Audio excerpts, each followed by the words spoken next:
Mr. Eddie Wang, Professor Chan, ladies and gentlemen. So today is our honor to have Mr. Eddie Wang Tong-sai with us. Mr. Wang was the former president of HSBC China and former president of Minsheng Bank of China. We are very glad to have him to be our guest speaker of the New Asia Lecture on Contemporary China 2023-2024. Mr. Wang graduated from the Chinese University of Hong Kong in 1972, majoring in business administration. He then started his 40-year banking career, of which 33 years is with HSBC. He was involved in some major projects, including the redevelopment of the new HSBC headquarters building during his time of service. He was seconded overseas for many times. He was sent to the US and also Canada for training. So Mr. Wang's career was then diverted to China in 1994. He was appointed as the China Chief Executive of HSBC and took its business to a new height. Mr. Wang was later invited by the central government to serve as the president of China Minsheng Bank, Minsheng银行. So being the first banking executive from Hong Kong, Mr. Wang introduced international management principles, solid learning practice, and established a healthy corporate culture in this bank. So in recent years, Mr. Wang has been actively sharing his experience by broadcasting on TV and radio. So some of you might have heard of his radio show called Peking Wang Sifu. And he has also published several books. Today, we are pleased to have Mr. Wang to share his experiences and views on foreign bank in China, opportunity and challenge amid fast changes in financial market. So without further ado, please join me to welcome Mr. Wang.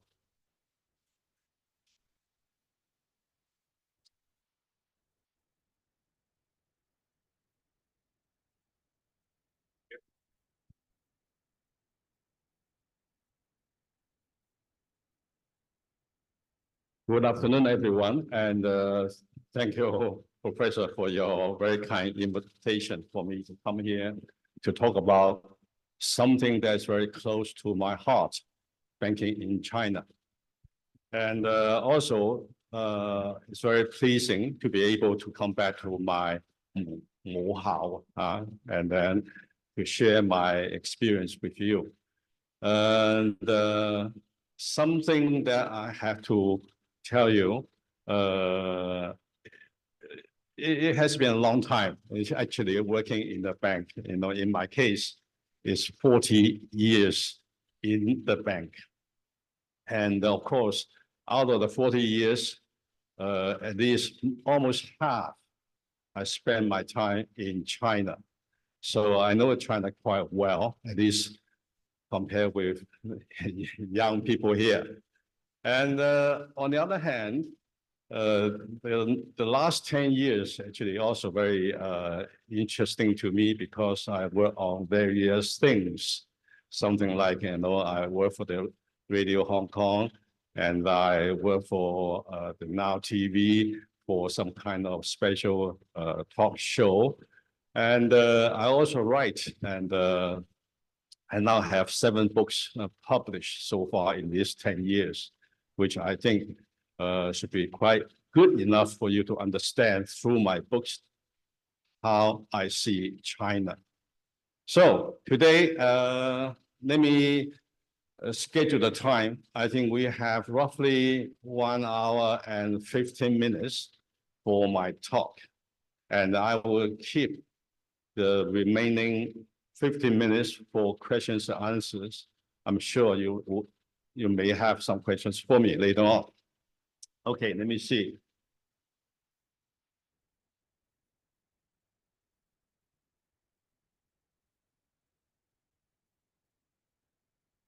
I need some help there.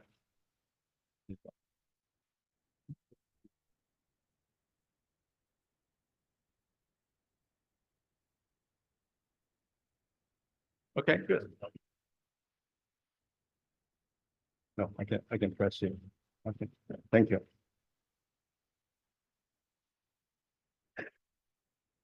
This is a very big topic, and I'd like to divide the topic into two parts.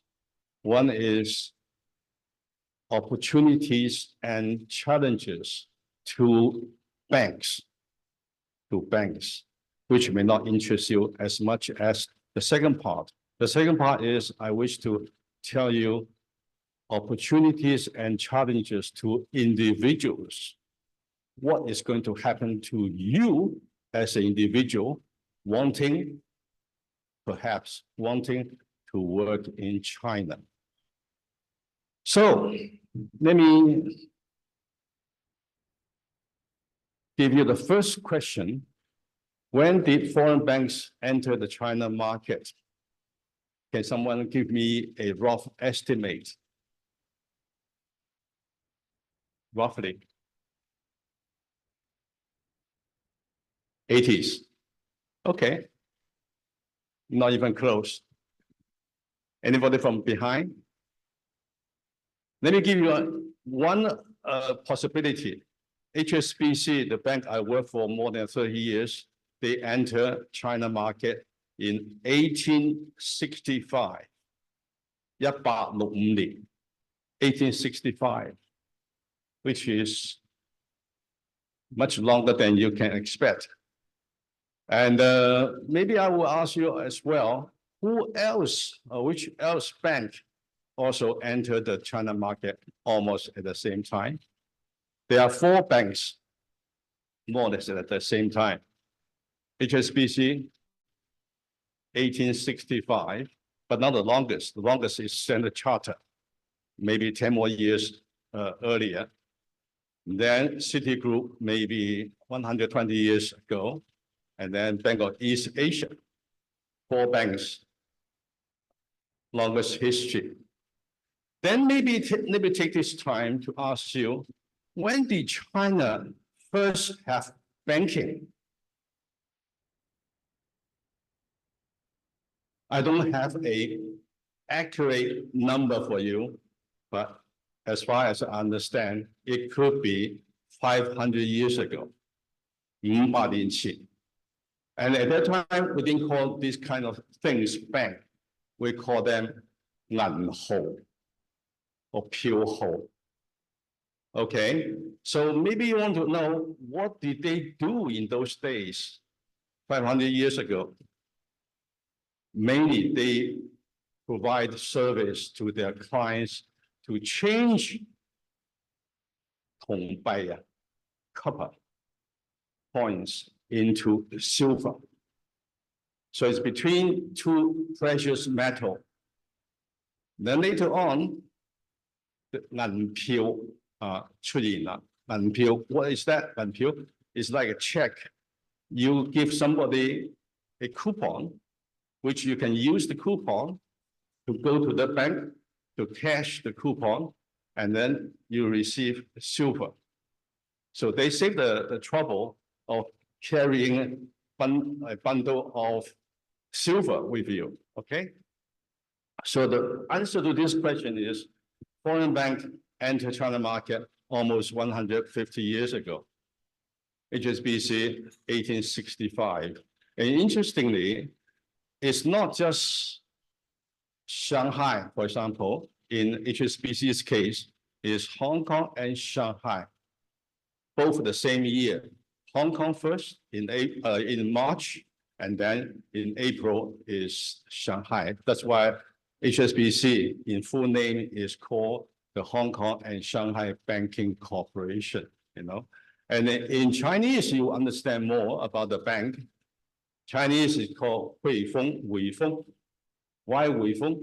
Is because a lot of remittances. Why remittances? Is because in those days, maybe that's the second question I'd like to ask you. So who were the pioneers? I explained there's 4 banks, okay? It's HSBC, Weifeng, Jiada, Huaqi, and Dong'a.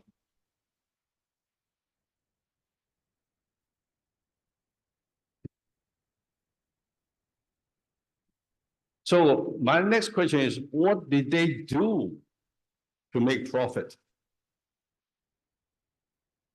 Exchange. That's not the most important part. The most important part is you've got to understand the history. In those days, around roughly 230 or 300 years ago, there's a company called the British East India Company, based in India.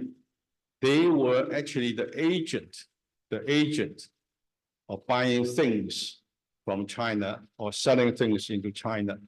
So that's why they pay Hong Kong Shanghai Bank, for example, some silver, and then the person, the bank in Shanghai, pay the seller for the goods sold to the East India Company.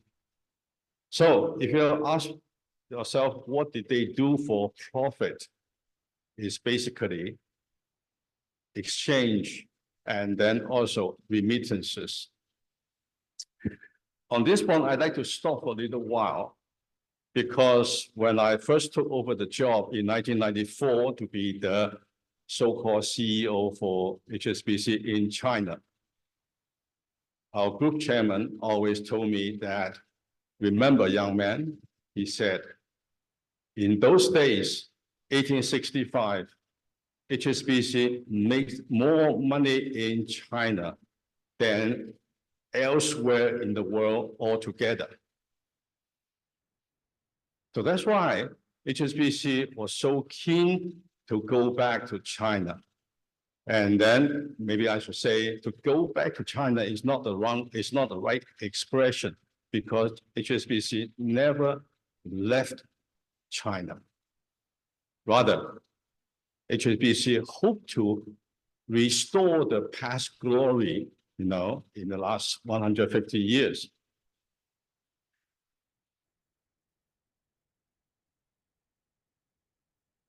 So this is an interesting question. When the foreign banks started to consider expansion, and I took over the job in 1994, and very often people said I belong to the first generation of China bankers, which is not true, actually. I belong to the second generation. The first generation started from 1980, roughly. That's the time when Deng Xiaoping started the open door policy. There are many factories went up to Shenzhen and the nearby areas to start operations. And then many banks started to send people into China to prepare for the prosperity forthcoming. And then that's the first generation. Usually banks will send foreigners into China. For some reasons, number one is, at that time it was believed that they could handle, the local customers' requirement of drinking, drinking and that means drinking and eating, or whining, if you like, or eating. So my predecessor actually was a rather senior banking executive, but from the UK. So they had the advantage of being a Guilo working in China. But that's the point, because foreign banks in 1994 wanted to expand. Why is that? And let me tell you, I told you moments ago that HSBC and a few other foreign banks started operation in China 150 years ago. But let me ask you, whether at that time, were there any local banks operating in China? Interesting question. Actually, if you ask me, I can tell you now, only two banks operating in the turn of the century, 1900, roughly, 1900. That's Bank of China and Bank of Communications. no other banks were operating. And if I told you now, the People's Bank, that's the central bank, actually was established 1983. That means it's behind the foreign banks operating in China. Then, because the spin-off, many bank managers actually were sent to operate in other banks. Three main banks, three banks in the main. One is the ICBC, Industrial and Commercial Bank, that's responsible for lending money to the businesses. And secondly is the Agricultural Bank, 農業銀行, for growing crops in the country. And then the Construction Bank, Minsheng銀行. So these three banks actually were younger than the foreign banks. Yet they was kind of spin off from the central bank. So in other words, at that time, there was a time foreign banks realized China had become very serious about opening the market to foreign banks because they got their own banks. They are ready for other banks to go in. And that's the reason why 1994, I was chosen to be the CEO for China. But you may have noticed that the introduction didn't say I was the CEO, just say I was the head of China business. That's because I got a very difficult assignment at that time. And the bank said, we sent you in and we're going to call you CEO. At that time, as a young man, I was very pleased because I heard from the bank I was going to be the CEO, in China. But did not receive approval from the People's Bank. They said, no, you cannot call yourself CEO. Whatever you like to call yourself, but you cannot call yourself CEO. At best, you can be a president, because a president at that time in China doesn't really mean you are the number one in China.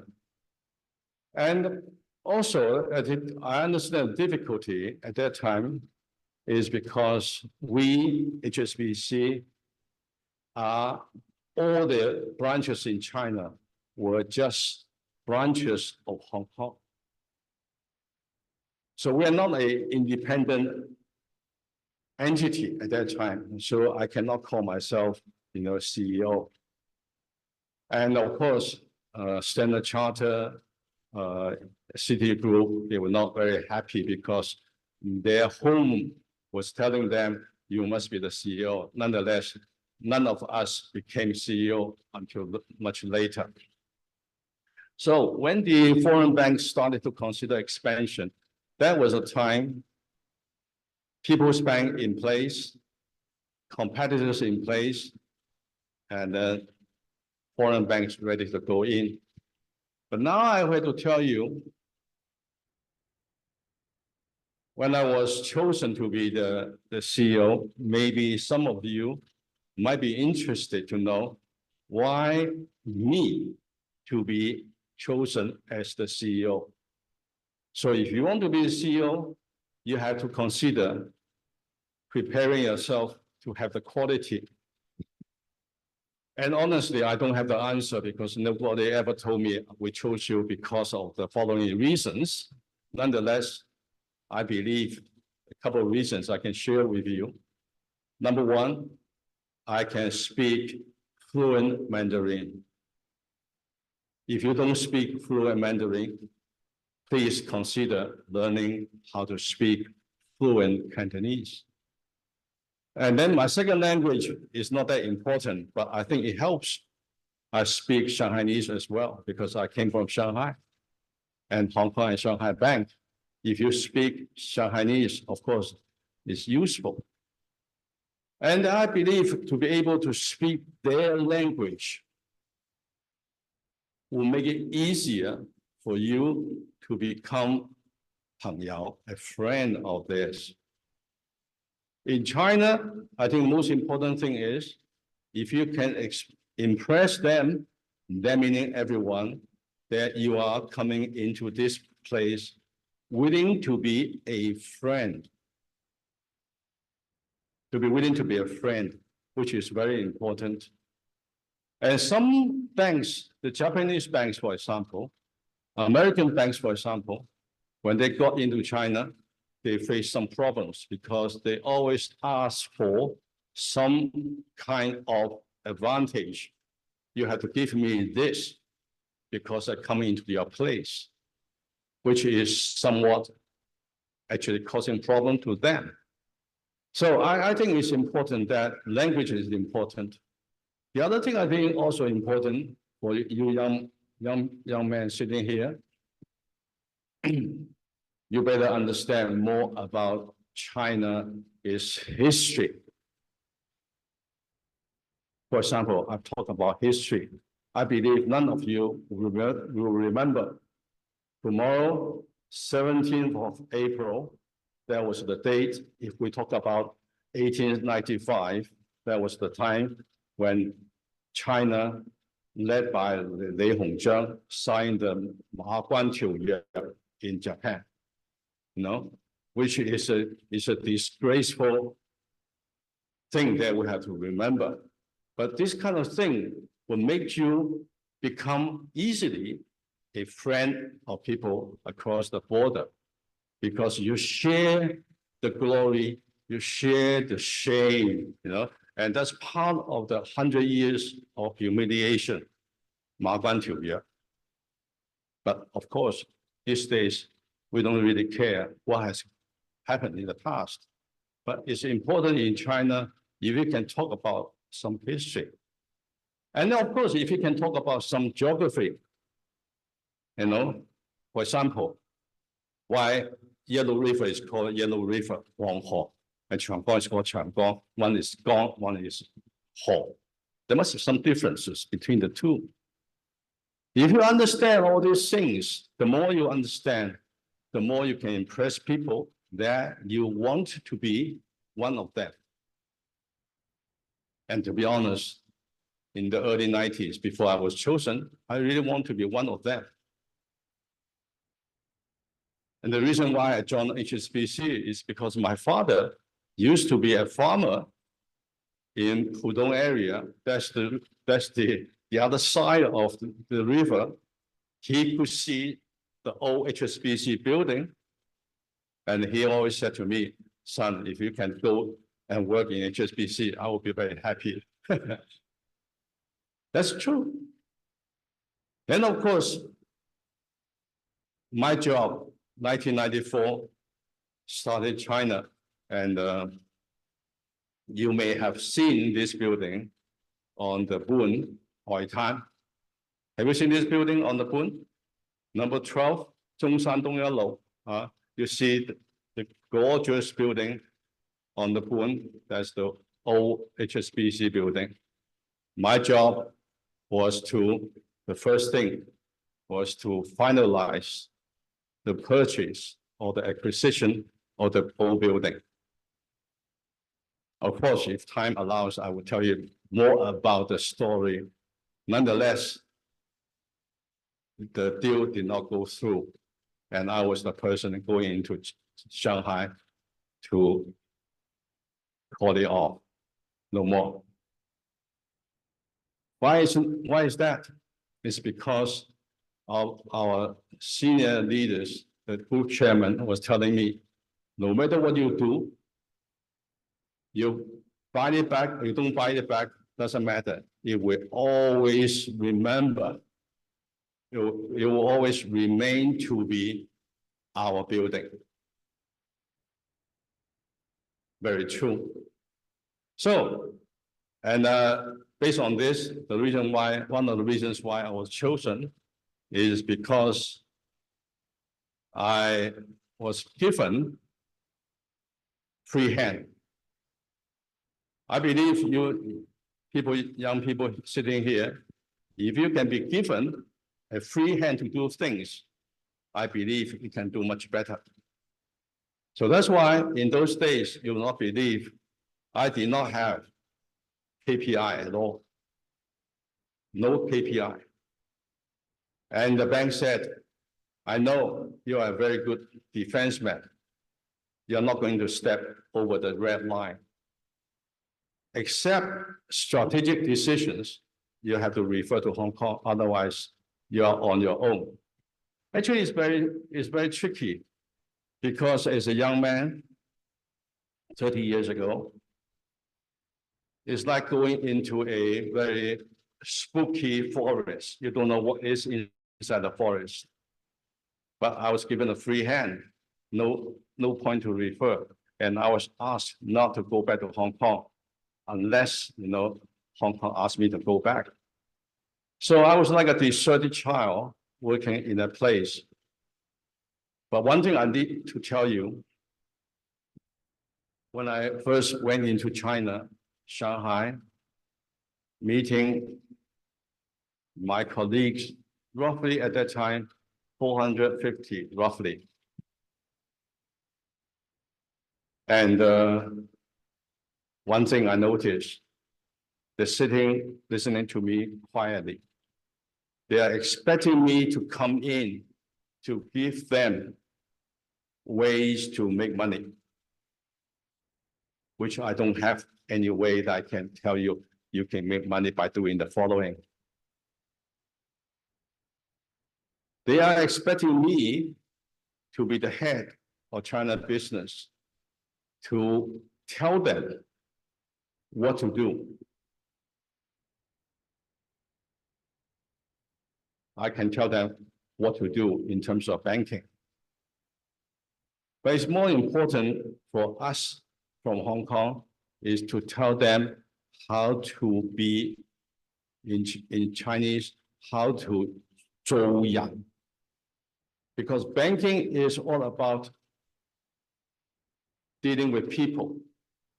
How you deal with other people, with your heart, supporting the client, you get a business. But that's a very new concept to them, because in those days, people looking at me, they don't really care about other people's feeling, which is bad. So I have a story to share with you. When I walked into my office in 1994, I noticed there are 4 very senior staff. The youngest being 78 years old, the oldest 92 years old. How can you imagine a 92-year-old staff working in the office? And they are all waiting for one thing from me. They can go tomorrow. They can go tomorrow. Of course, they can go tomorrow with the bank's compensation for the number of years of service. But the situation had been like that for many years. Nobody ever took any decision. So I said to the 4 old men, I said, well, thank you very much for your service over the last few decades. I pay you 1 year, how much?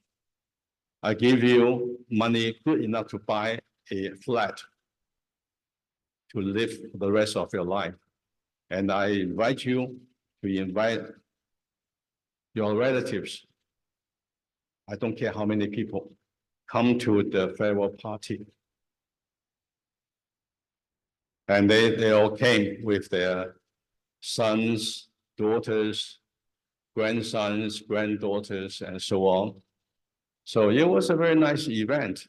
I spent a little bit of money settling all this, but I have demonstrated to all these people that between people, we must be very careful to show our care to the other party. But to show care to other party in those days, it was like news to people, because people only care about themselves. Of course, we have to understand the history. In the 70s, many things happened. in the revolution, people are becoming very scared of showing too much of their feelings. And in the 80s, because of the open door policy, then there's opportunity, and people were thinking about how to make money from this opportunity. And maybe that's the reason why maybe we people in Hong Kong not too much in favor of this kind of attitude. That's the reason why when I first became the head of business in China, to be honest with you, I could not find people from Hong Kong willing to work in my office. Very hard. And I raised the salary. It was almost double. I paid double the salary. Even so, I could not get enough people. So facing me, there were a lot of issues. I like to be nice to people, but in fact, it's never easy to get enough people from Hong Kong. Whoever I want to say come to work for me, the answer is no. Now it's different, of course. Now we have to always to remember we better look north to find opportunities, you know. And in my days, it's never easy.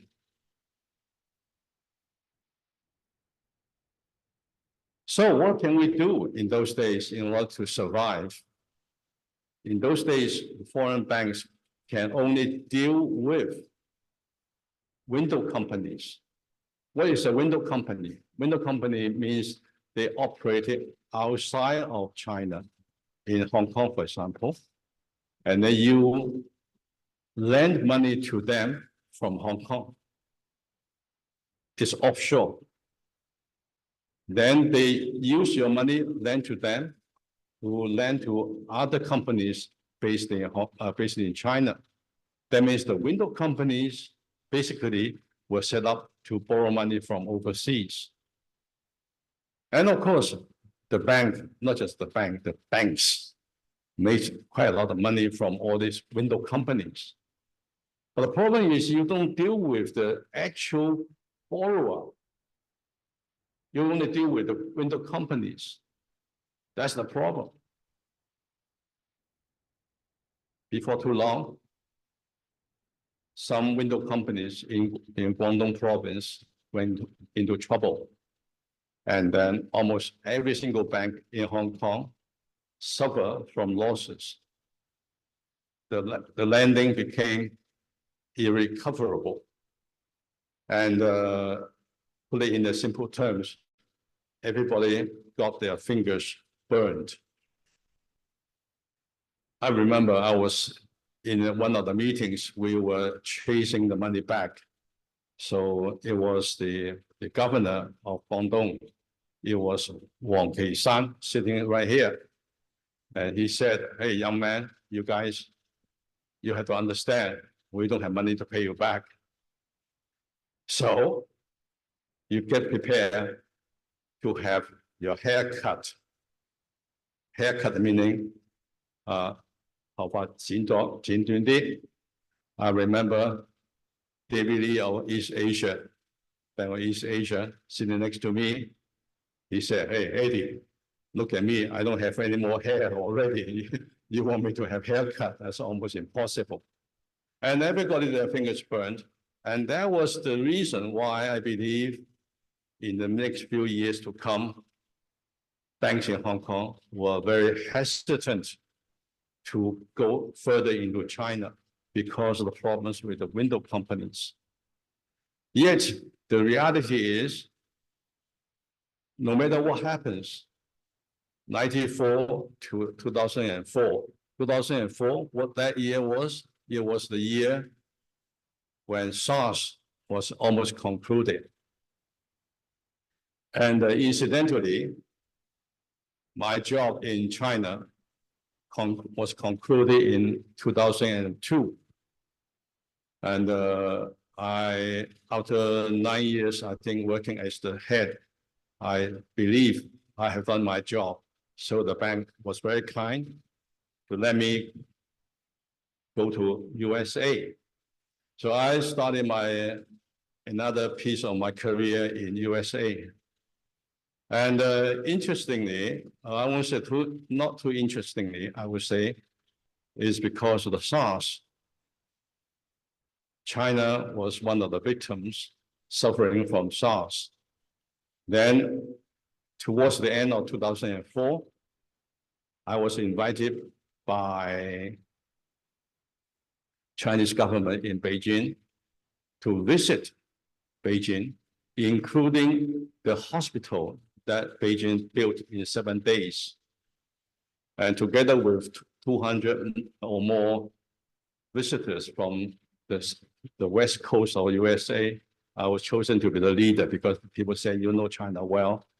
So I led the team to see China. And I was very impressed. China is quite different at that time. They want to do something and they can do it. So I said to myself, I want to come back to China. I want to work for China because this is a rare opportunity. So I got back to China 2004, and interestingly, I was invited by the central government to head a Chinese bank called China Minsheng Bank. And I was the first person to be considered for this job. And you know why? Again, it was because of my overseas experience. It was because of my previous experience. China believed if they could get more people coming into China to work for them, it would be to their advantage because we could share our experience with these people.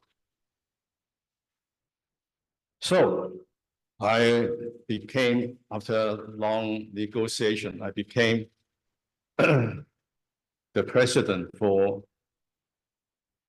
this bank, China Minsheng Bank. And of course, to you, Minsheng Bank doesn't mean anything. Yet, I can tell you some numbers. When I walked into the door of Minsheng Bank, our assets, in China, we only count assets, 700 billion renminbi, day one. And after 3 years, the total assets is 4 trillion. 增加到6倍.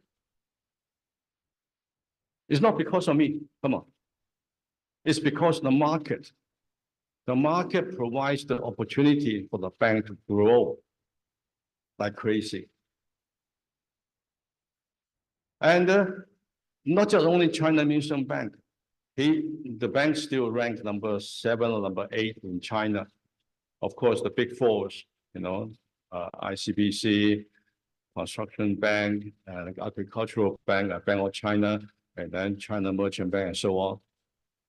Yet, everybody was increasing their portfolio like crazy. Then I said to myself, this is the market. You should go. Because there's no shortage of opportunities. Whatever you want to do in the future, after graduation, I can tell you, you got to choose an area or a job that provides you with prosperity, with potential, in which you are confident. Don't just go out and find a job. That's not correct. So onshore business, even at that time, was very much confined to foreign trade, not lending in China by foreign banks. So when I was working for China Minsheng Bank, I was looking over the Chinese banks, the foreign banks. I said I was lucky because I didn't have to work for foreign banks anymore. And again, because of my position, an outsider from Hong Kong as the head of a local bank, I was very often asked to give comments on the development. Of course, I'll always say too slow. But when I say too slow, I understand even they open the door to foreign banks, the foreign banks would not want to come in as quickly as they wish. Why? Because first reason, foreign banks could not find people from Hong Kong with the experience to go into China. Secondly, because of the problem with the window companies, foreign banks in Hong Kong, especially the Japanese banks, were so scared of going to China. If they need to lend money to local borrowers, there could be problems. So that was 2008. I think it was. In 2008, can you see what happened in that year? 2008, that's the Olympic. And then whoever went to see the opening of the 2008 Olympic, you will be convinced this is the place going to prosper in the next few decades. No question about it.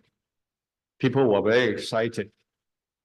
I was very excited as well, being based in Beijing to be able to see the opening.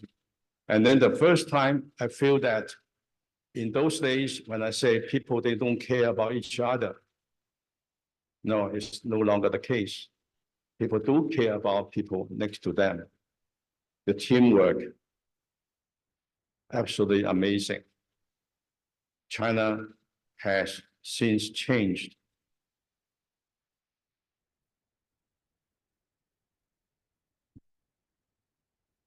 Yet, to foreign banks, still, the market is opening.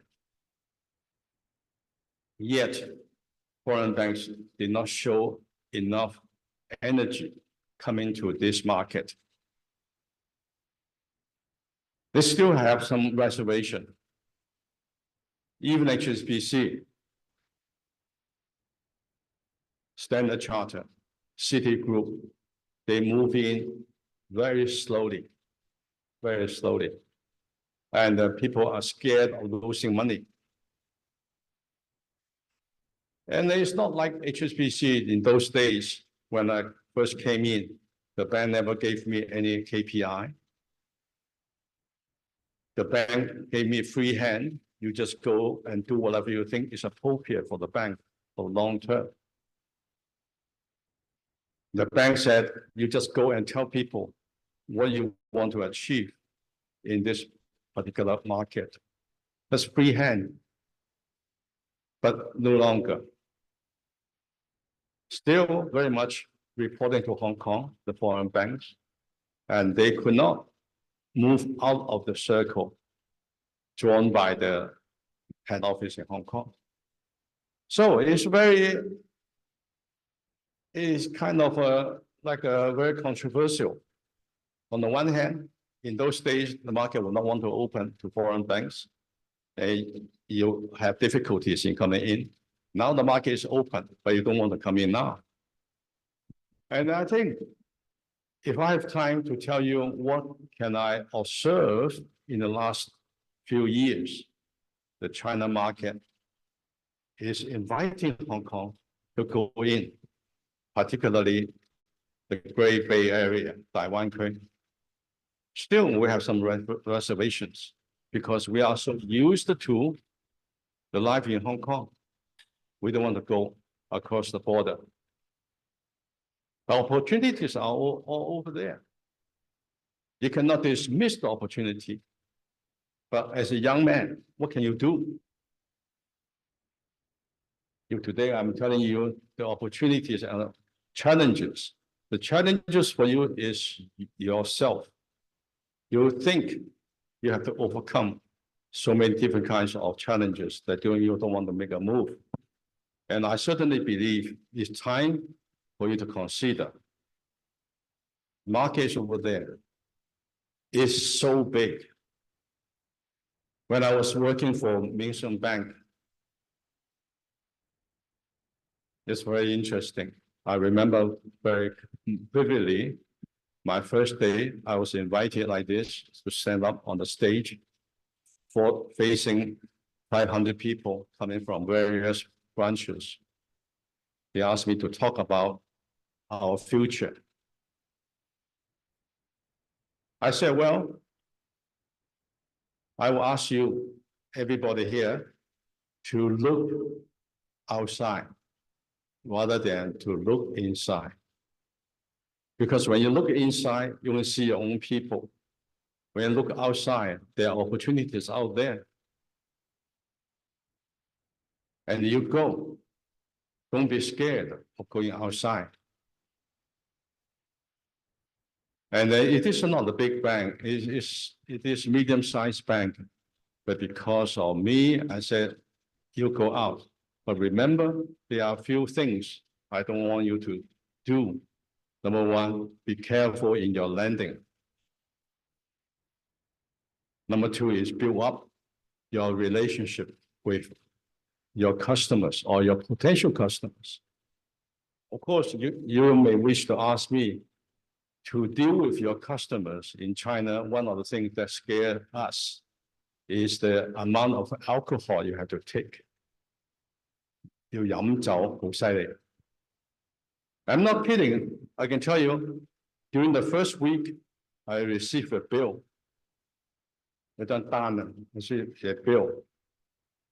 I don't need to sign because the president really did not have to sign many things. What you have to do is to say, okay, then you'll go.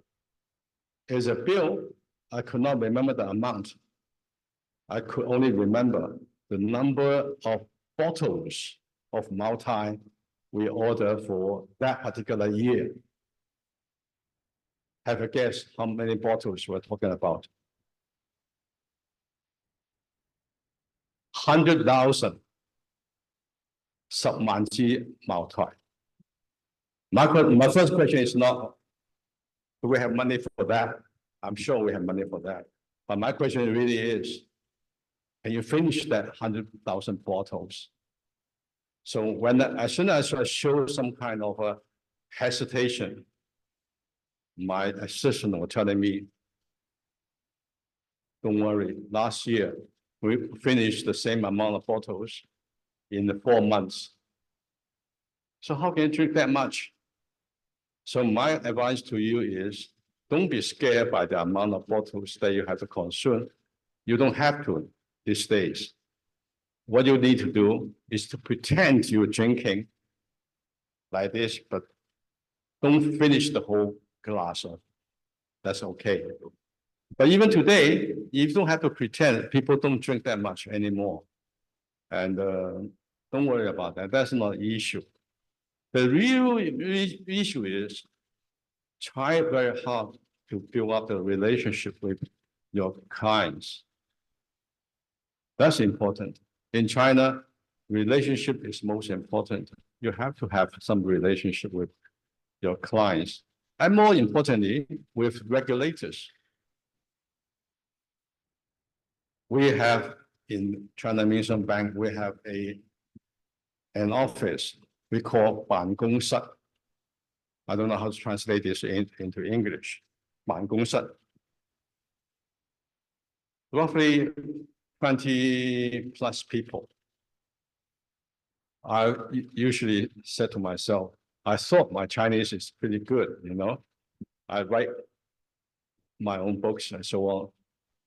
But compared with these people, all same age as you, they can really write something, 大事化小，小事化無, which is the best. And then they're not doing anything against the rule, but they are saying something. We know what to do. We have problems here, but we can overcome. So I started to wonder, in those days when I first moved into to China, I always believe I have something to offer, as a senior guy, how to run a bank. But later on, I find out, actually, that's not the case anymore. They are telling me they know how to run the bank. And today, if you meet with some people as young as you are from China today, I can tell you one thing. Don't ever believe that you can tell them what to do. They may be able to tell you what to do, especially in Shenzhen. Those businesses, absolutely amazing. So I think if I have to tell you something today, most important is to wake up, please. To wake up to the reality. We're no longer in the front. Maybe in some cases, we're lagging behind. We have to learn how to be creative, how to be innovative, how to make up your mind, how to make friends. So I think it's important that we all remember these kind of things. This is an important thing. Foreign banks' portfolio meaning the assets, only accounted for 2%. The number 2% was recorded year 2000. And I was asked to give a reason why it was only 2%, 2% over China. And I said, come on, I cannot give you a real reason. Of course, I know the real reason is we're not ready to lend you money. However, I said that 2%, I believe, will continue to remain as 2% in the next 1 or 2 decades to come.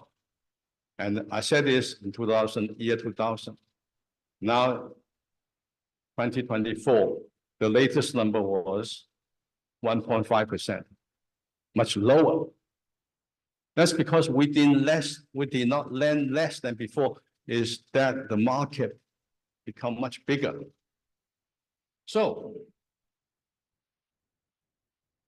and of course, there are a few changes very important in the recent Chinese banking history. 2007 is very important, which means all the branches in China of foreign bank no longer branches anymore. They are legal persons of a China entity. That also scared of the main office in Hong Kong because they are independent. They are responsible for the profit and loss. So the foreign banks started to have the functional management. Functional management meaning they don't ask the onshore head office to control their businesses. They ask overseas branches, I would say the head office overseas to control their functions. For example, if you are the head office in charge of retail banking, you take charge of retail banking in China. First introduced by Citigroup many years ago, yet I don't think it worked well in China. That means a bank becoming many smaller banks. So that situation makes the localization produce custodians. The banks, the foreign bank in China, no longer willing to be aggressive because they are controlled by Hong Kong. So again, the loss of free hand makes life very different. I think you all believe if you are given the free hand, you can do much better. But if your hands are tied, that limited your creativity, your innovation. So it became a disintegration. vertically and horizontally. And integration is important. Although in that particular 10 years time between 2006 and 2016, many foreign banks bought a portion of the local bank, wanting to have some integration, but didn't work out. Most, if not all, foreign banks, after acquiring a local bank, decided to back out. So no more integration. And I think it's time for us to revisit the issue of integration. And I think the combination of foreign as well as the local will make much sense because we had the experience outside of China. They had the experience inside China. So I think the integration is very important. But who is willing to take the lead? So now I see during the last 10 years, northbound movement, not very obvious. Except you go to Shenzhen to buy something. That's very obvious. But southbound, more attractive now. So I think it's time for us to reconsider the changes in the market. Over the last 30 years, I can see very different and very obvious changes. And I believe integration between us and them will be very important. And of course, the government in Hong Kong are trying very hard to do that. But I think we should not limit ourselves just for Guangdong province. There are many other places with the potential for us to be integrated. And I think it's good timing for everybody here that opportunities are there for you. If you work in China today, you open your eyes, you broaden your horizon. And I believe in the next few decades, you'll find yourself very rewarding career. In my case, the last 10 years, I would say, although I didn't have a bank to work, nonetheless, I find myself very energetic. And then I could pay attention to various things around me. And then I broadened my own horizon. And I'm more than happy to share my experience with other people, like what I do today. So I cannot have more to tell you, but opportunities is just over there. It's up to you to change your mindset and then make sure that you can prosper in the years to come.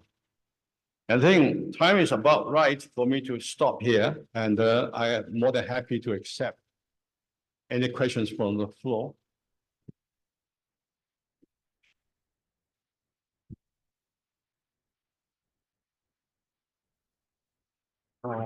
So again, entertain some questions from the floor. Any questions? If you have any questions, please raise your hand and identify yourself. Yes. Yeah. And our helper will pass you the mic.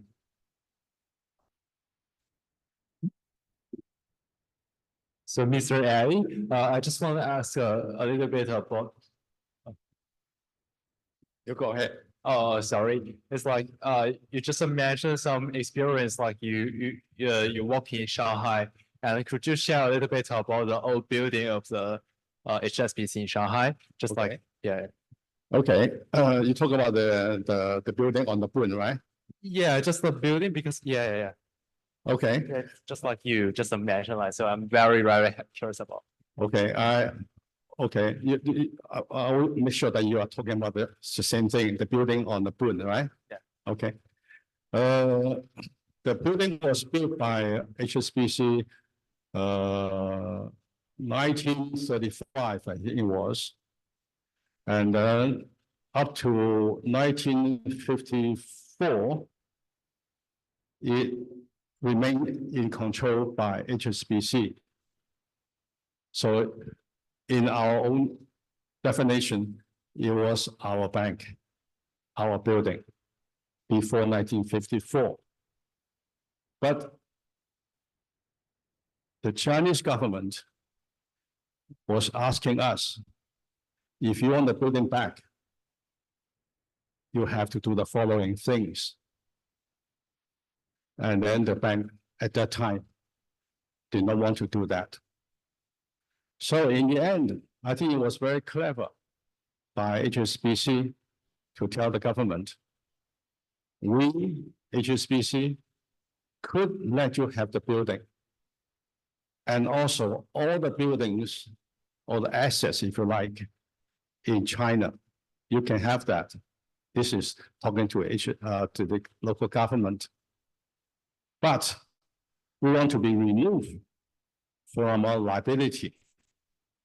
Liability means we owe people's money if they put money into our bank. So we give you all the assets. And then you remove our responsibility for all the liabilities. So the government said, yes, why not? Then the deal was concluded. It was called some kind of contract between the local government and Shanghai Bank at that time. And by the way, I did have gone to London, the archive in London, to witness that particular contract in which we say we give up all the assets. Assets meaning the building, tables, and all kinds of things. Very detailed. It was as thick as this. All we had over to you, but we do not bear any responsibility for the liability. And it was signed off by the bank as well as the local government. So since 1954, HSBC moved out of the building. No more responsibility for the building anymore. But the problem is, in the building, there were still safe deposit boxes. Inside, many people still kept their things in the safe deposit boxes. And they very often, after 1954, came to HSBC to ask these kind of things back. Of course, we have no control. So it was until 1993, I think it was, before I took over the job. So my job, 1994, first priority was to settle the deal with the government. No more, we don't want to buy this back anymore. So don't ask us anymore. So the building was given to Pudong Development Bank. Then they used the bank ever since. But if you ask me today, the building itself from the outside, gorgeous. No building on the Bund as gorgeous as the building.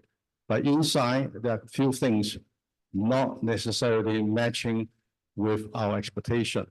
For example, the basic requirement, toilets, we don't have enough toilets to accommodate the building. So the building, I think it was 2004, I think it was, the whole lot of buildings on the Bund got new owners. For example, Bangkok owned their own old building and so on. So it's a part of the history. And I won't say I'm very happy to conclude the deal. Nonetheless, it was ended by me in the history. Okay, sorry. Thank you, Eddie. Thank you. We have one question from Zoom audience.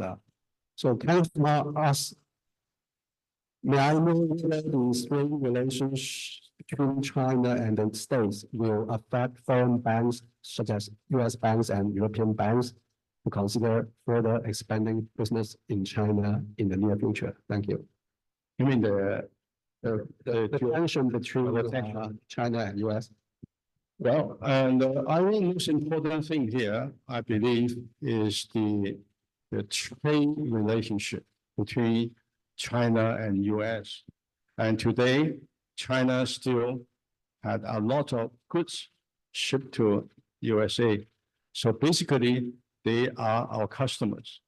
And I don't think Chinese government would do anything to damage the kind of trade relations. So I believe no matter what happens, it is only in China we call this 打嘴炮. 打嘴炮, that means verbally you tend to blame each other. But China, so far, I don't think they have ever blamed USA, although USA blamed China for doing many things wrong.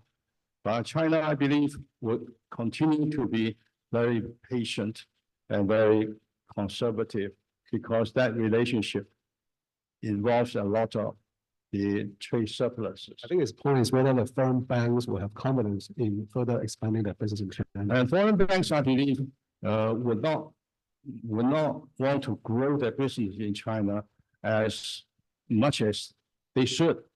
And then still they have reservation. If anything happens, what's going to happen to us? So we better use our money elsewhere. But even so, you look at HSBC, they sold the bank in Canada. They recently wanted to sell the bank in Argentina. And I think the point here is to go for globalization may not be a good timing. And I believe, as our group chairman said before, we don't want to be a global bank. We just want to be an international bank.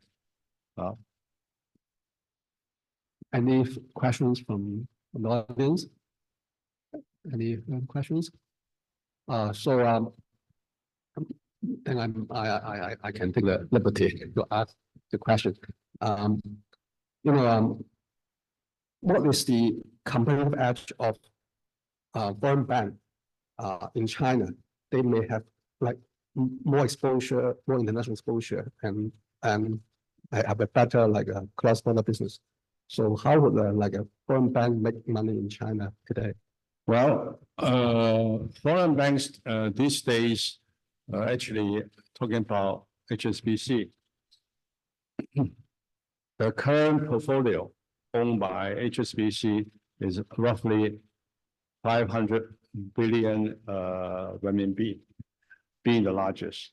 Standard Chartered maybe 300, and then maybe Citigroup maybe 1,005 and so on. 150 billion. And I don't see the number growing. And I believe foreign banks, although they didn't say this, they did have some reservation at the moment, wanting to increase their portfolio in China. For example, Bank of East Asia, they suffered quite a lot from BNDs a couple of years ago. So I think if you go to Bank of East Asia, ask Mr. Lee, I think he will have to tell you, no, we don't want to. We prefer to have the money kept in Hong Kong and keep Hong Kong growing, not necessarily in China. I think that's the question whether the bank has the foresight. If you want to go into China and make friends now, one day that action will pay dividend. Any further questions? Any questions? So, by the way, you would like to join the banking sector after your graduation. I would suggest you to read the book written by Eddie. He has written 7 books. I have read some of them, and I learned a lot from it. And from the book, I know that Eddie is the first person to introduce the ATM machine into Hong Kong. And at that time, nobody dares to deposit money in the machine. So what he did is that he skipped his lunch and just try to deposit money again and again during the lunch time and give people confidence that this is a workable machine. So and he also shared a lot of his banking experience in his 40 years career. So I would suggest you to read some of his books, which is very useful. So is there any further questions from the audience? So if there's no question, please join me to give a big round of applause to Mr. Eddie Wang.